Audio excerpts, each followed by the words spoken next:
Hello viewers, আসসালামু আলাইকুম। কেমন আছেন সবাই? গত ক্লাসে আমরা ক্লাস আইডি, মার্কুই এগুলোর কাজ শিখেছিলাম। এটা ক্লাস ধরে স্টাইল করেছিলাম আর এটা হচ্ছে আইডি ধরে। আর এই যে আমরা দেখতেছি যে একটা লেখা চলমান হেঁটে যাচ্ছে, এটার নাম হচ্ছে মার্কুই।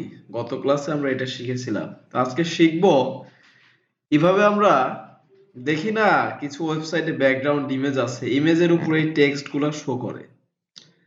আজকে আমরা একটা ব্যাকগ্রাউন্ড ইমেজ আর ব্যাকগ্রাউন্ড কালার অ্যাড করব, এটা শিখাবো। তো আমরা দেখি কিভাবে। তো আমরা আমাদের স্টাইল শিটে চলে যাই, ক্যাসকেডিং স্টাইল শিটে যাওয়ার পরে একদম সর্ব উপরে, সবচেয়ে উপরে উপরে আমরা একটু কোডিং করি। এখানে লিখি বডি, কারণ বডির মধ্যে ব্যাকগ্রাউন্ড কালার, ব্যাকগ্রাউন্ড ইমেজ সব বডির মধ্যে রাখতে হয়।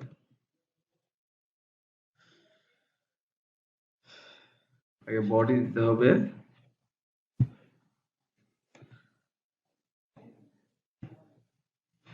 বডি বডির মধ্যে আমরা দিই হলো ব্যাকগ্রাউন্ড কালার।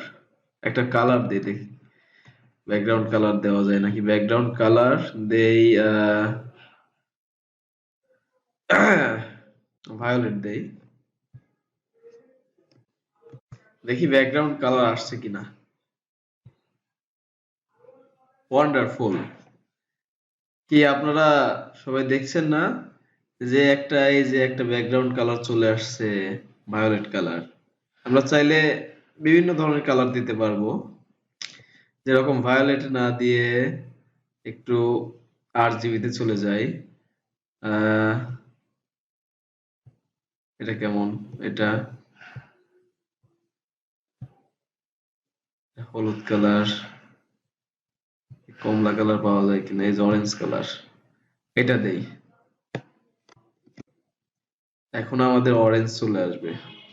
কত সুন্দর না?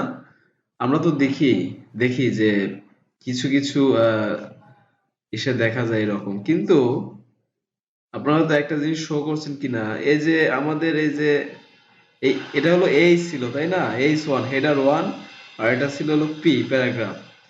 এই যে আমাদের কর্নার থেকে একটু সরে এসেছে, আবার এপাশ থেকে একটু সরে এসেছে, কারণ কি সেটা আপনারা কি জানেন? এই যে এখানে একটা মার্জিন হয়েছে, মার্জিনাল প্যাডিং, যার কারণে এই লেখাগুলো সরে আসছে। তাই আমাদের একটু কাজ করতে হবে, এটা হলো মার্জিনাল প্যাডিং কে 0 করতে হবে এই বডির মধ্যেই। তো বডির মধ্যে আমরা দেই মার্জিন 0, প্যাডিং 0, প্যাডিং 0। এখন দেখেন যে একদম ফিক্সড হয়ে আছে। এখন কি আর কোনো ফাঁকা আছে? ফাঁকা আছে এখানে, এখানে ফাঁকা নাই, এখানে ফাঁকা নাই, এ পাশে ফাঁকা নাই, এ পাশে ফাঁকা নাই। এখন একদম কি একবার ফুল ফিল হয়েছে তাই না? তো আমি এই লেখাটা একটু মাঝখানে নিয়ে আসি, যেটা হলো আইডি। এই লেখাটা আমার ভালো লাগতেছে না, একটু অন্য একটা টেক্সট লিখি এখানে। আহ, এখানে লিখি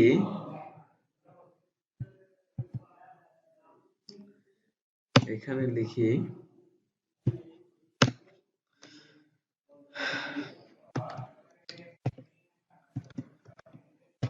আমরা নতুন ওয়েবসাইট এর টুলস শিখছি, তাই না? শিখছি না, আমরা নতুন ওয়েবসাইটের টুলস শিখছি।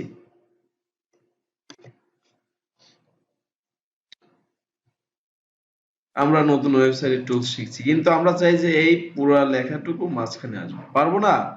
গত ক্লাসে দেখিয়েছিলাম না যে কিভাবে এই টেক্সটকে মাঝখানে নিয়ে আসতে হয়। এখানে ডিসপ্লে ব্লক করতে হয়, কিন্তু আমাদের সবসময় মনে রাখতে হবে এই ডিসপ্লে ব্লকটা কি জিনিস, এটা হয়তো আমরা অনেকে জানি না। আমরা এখানে লিখেছিলাম টেক্সট অ্যালাইন সেন্টার, কিন্তু এখানে কিন্তু ডিসপ্লে ব্লক লিখি নাই। এর কারণ হচ্ছে H1 মানে হেডার আর প্যারাগ্রাফ, এই দুইটা জিনিস পুরা লাইন ব্লক করে থাকে, তাই আর ডিসপ্লে ব্লক করতে হয় না, এরা নিজেরাই ডিসপ্লে ব্লক, তাই আমাদের ডিসপ্লে ব্লক করতে হবে না। এখানে জাস্ট আমরা লিখব টেক্সট অ্যালাইন সেন্টার। আমাদের লেখা কি আসলো না? আসে নাই? কেন আসলো না একটু দেখি। টেক্সট অ্যালাইন সেন্টার, এটার ডিসপ্লে হয়তো ব্লক করতে হবে, ডিসপ্লে ব্লক করে দেই।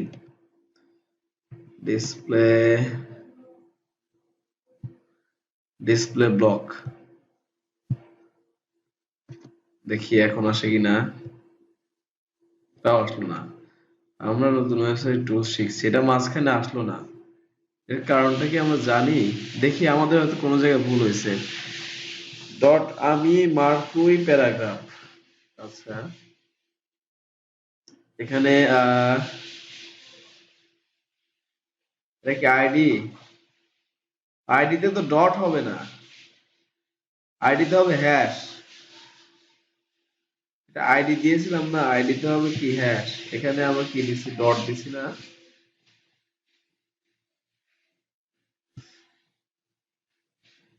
এই যে ডট, এখানে ডট হবে না, এখানে হবে হ্যাশ।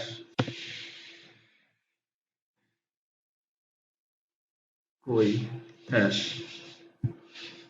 এখন তো আসার কথা মাঝখানে। ও আচ্ছা আচ্ছা, আমার কোডিং এ ভুল হয়েছে।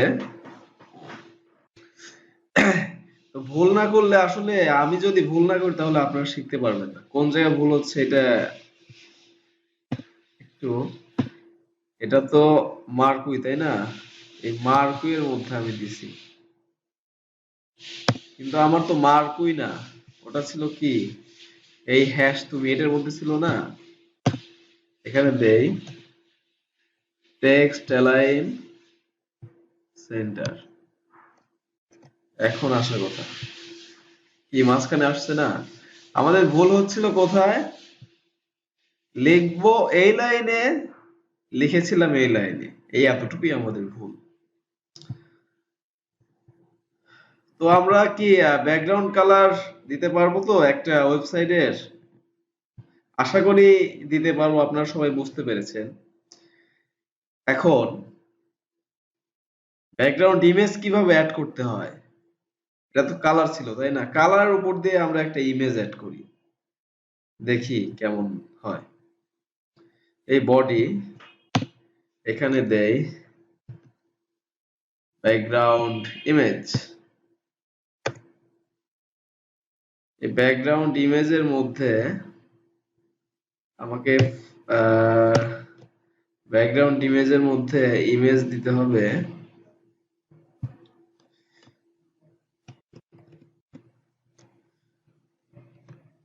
Background image.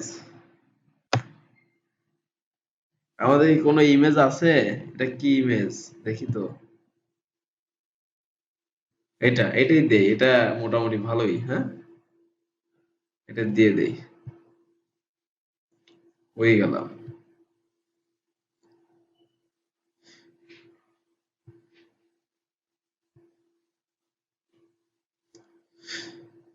ব্যাকগ্রাউন্ড ইমেজ, এটা কি ইমেজেস ডট জেপিজি, কিন্তু এটার মধ্যে ইউআরএল লিখতে হবে, ইউআরএল ব্র্যাকেট ইমেজেস ডট কি ছিল জেপিজি।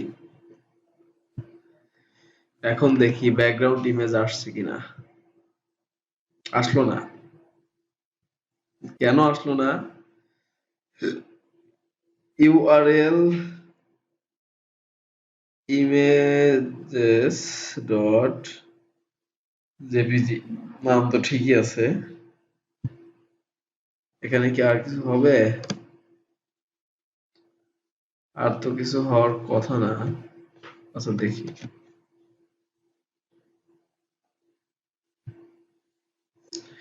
আমরা তাহলে যেটা পারবো না সেটা চলে যাবো আমাদের W3 স্কুলে। তাহলে আমরা W3 স্কুলে যাই, মজিলায় যাই, কোল।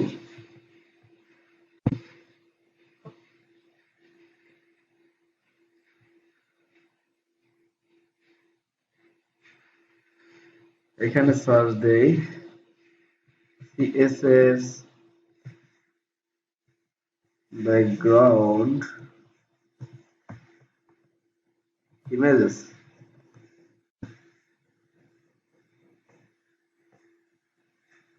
CSS ব্যাকগ্রাউন্ড ইমেজ প্রপার্টি, ওকে।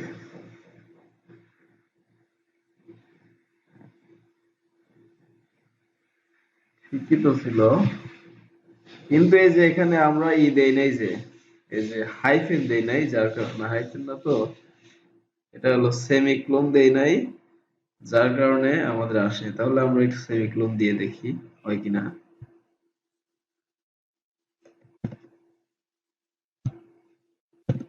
ওকে, এখন দেখি আসে কিনা। হয়ে গেলাম। আবার আমাদের কি করতে হবে, লাইভ সার্ভার ওপেন করতে হবে।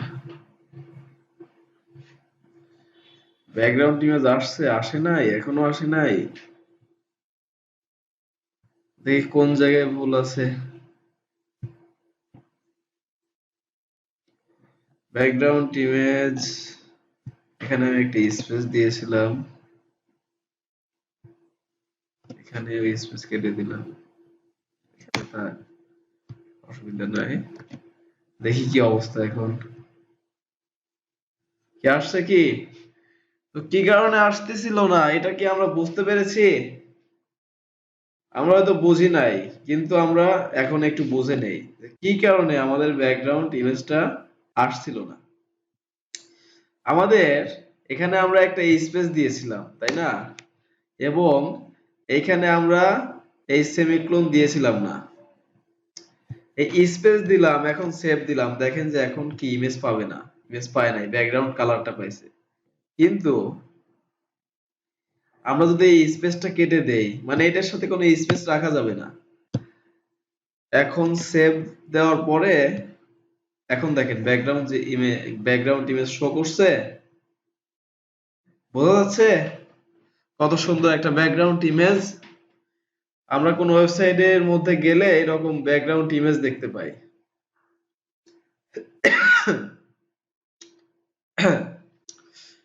তো আশা করি আপনারা বুঝতে পেরেছেন। আল্লাহর রহমতে প্র্যাকটিস করুন। প্র্যাকটিস করলে ভাই আপনারা সাকসেসফুল। কারণ বলে না কথায় কথায়, কম করে চষো বেশি করে ঘষো, এই ঘষতে হবে। আপনি শিখলেন এক লাইন, ঘষলেন 10 বার, দেখবেন যে আপনার কনসেপ্ট একদম ক্লিয়ার হয়ে গেছে। যদি কারো কোনো কোয়েশ্চেন্স থাকে তাহলে কমেন্ট বক্সে কমেন্ট করবেন ইনশাল্লাহ। আজকে এতটুকুই। আল্লাহ হাফেজ।